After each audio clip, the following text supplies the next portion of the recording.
Salam sejahtera dan selamat datang sekali lagi semua ke channel ini Currents VMY.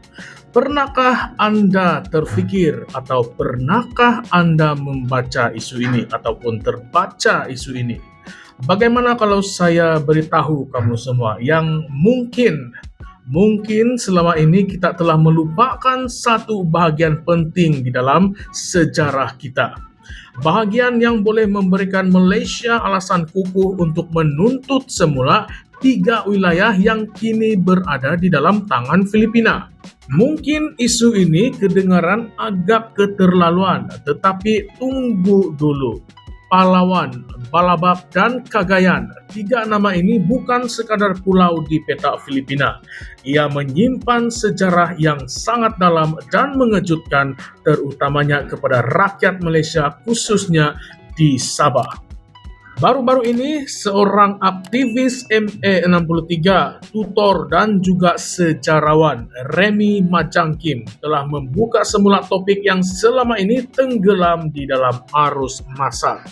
Katanya, jika Kesultanan Sulu masih berani menghidupkan tuntutan terhadap Sabah, maka Malaysia juga wajar menegaskan semula hak dan kedaulatannya ke atas Palawan, Balabac, dan juga Cagayan. 3 wilayah ini yang terletak hanya beberapa kilometer dari pantai timur Sabah.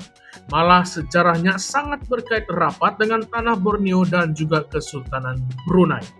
Adakah Anda rasa ini satu tuntutan yang tidak masuk akal? Mari kita bongkar, mari kita gali, mari kita ulas lebih dalam isu ini. Baiklah, kita coba kembali ke zaman kegemilangan Kesultanan Brunei pada abad ke-14 hingga ke-17. Waktu itu, Brunei merupakan empayar maritim yang sangat kuat. Kuasa mereka bukan sahaja mencakupi keseluruhan utara Borneo, tetapi turut meliputi Kepulauan Sulu dan juga Palawan. Namun apabila Sepanyol mula meluaskan empayar mereka ke Filipina pada abad ke-16, pengaruh Brunei mula dicabar. Sepanyol kemudiannya menduduki Palawan pada awal 1700-an dan menggabungkannya sebagai sebahagian daripada jajahan Filipina. Tetapi tunggu dulu, walaupun Sepanyol menakluk, Brunei masih mengekalkan pengaruh sisa dan tuntutan terhadap pulau-pulau itu. Dan ada satu bukti yang menarik. Pada abad ke-19, pemimpin tempatan dari pulau-pulau ini menghantar surat kepada Sultan Brunei meminta bantuan makanan. Bayangkan mereka tidak menulis kepada gubernur Sepanyol tetapi kepada Sultan Brunei. Ini menunjukkan bahwa penduduk tempatan masih menganggap Brunei sebagai kuasa yang sah dan bukannya Sepanyol. Kamu rasa logikah tidak? Walau bagaimanapun, Brunei pada ketika itu keadaan mereka tidak begitu kukuh. Brunei semakin lemah dihimpit pergolakan dalaman dan juga ancaman lanun. Maka datanglah kuasa asing yang mula mengambil peluang. Pada 11 Ogos 1865, Sultan Abdul Momin dari Brunei menyewakan wilayah Palawan, Balabac, dan juga Cagayan kepada seorang konsul Amerika bernama Charles Lee Moses. Tidak cukup dengan itu, pada 24 November tahun yang sama, satu lagi perjanjian dimeterai dengan Syarikat Perdagangan Amerika, American Trading Company of Borneo, yang diketuai oleh Joseph William Torrey. Namun, proyek pertanian Torrey di Kimanis gagal dan akhirnya hak-hak wilayah tersebut diserahkan kepada seorang ahli perniagaan Austria bernama Gustav Overbeck. Apa yang jadi selepas itu? Kemudiannya Overbeck seterusnya menyerahkan hak-hak ini kepada North Borneo Chartered Company ataupun NBCC yang disokong oleh kerajaan British. Maka bermulalah era pemilikan British ke atas wilayah ini. Anda mungkin tertanya-tanya, bukankah semua ini berlaku di luar wilayah Sabah sekarang? Tetapi inilah yang menarik. Kerana NBCC ialah syarikat yang mentadbir North Borneo, yaitu Sabah, dan ketiga-tiga wilayah tadi dimasukkan sekali dalam sistem pentadbiran mereka. So, secara teknikal, Palawan, Balabac, dan juga Cagayan berada di bawah struktur pemerintahan yang sama seperti Sabah. Kemudian datang Perjanjian Madrid tahun 1885. Perjanjian ini ditandatangani oleh Spanyol, Britain, dan Jerman untuk membahagikan pengaruh di Asia Tenggara. Ya, Spanyol diberikan pengiktirafan untuk mentadbir Filipina, termasuklah Palawan. Tetapi ada satu kekeliruan yang besar. Artikel 2 di dalam perjanjian ini tidak begitu jelas tentang sempadan sebenar. Maka, pada 6 April 1885, Brunei mengeluarkan penjelasan rasmi bahwa Palawan, Balabak, dan Cagayan telah diserahkan kepada NBCC dan bukan kepada Spanyol. Ini adalah sangat penting. Ini menunjukkan bahwa dari sudut undang-undang antarabangsa, wilayah itu telah berada di bawah pentadbiran British dan bukannya penjajah Spanyol. Selepas Perang Dunia Kedua, semua wilayah yang ditadbir NBCC diambil alih secara rasmi oleh kerajaan British. Dan pada 1963, North Borneo ataupun Sabah, Sarawak, dan Singapura digabungkan untuk membentuk Malaysia. Walaupun Singapura keluar pada 1965, Sabah dan segala wilayah yang diperoleh melalui NBCC kekal sebagai milik sah Malaysia.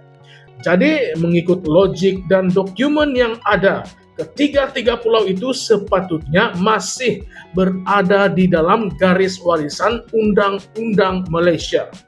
Tetapi, kenapakah isu ini senyap?